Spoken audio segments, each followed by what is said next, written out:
Hello, traders. Today is Wednesday, July 9th, and this is my analysis for the US dollar index, and we are on the 1 hour time frame.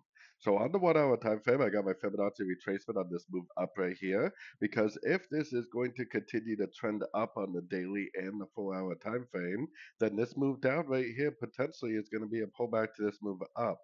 So we already have one wave down, we have one corrective wave, we have another wave.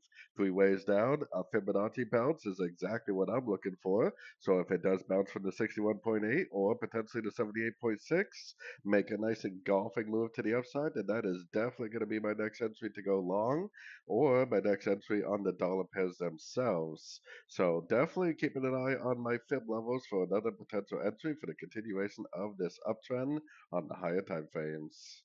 So anyways, don't forget to check out my free Discord channel linked over here in the corner. Take a look at my website, fxpipcollector.com. And as always, thank you for watching and happy trading.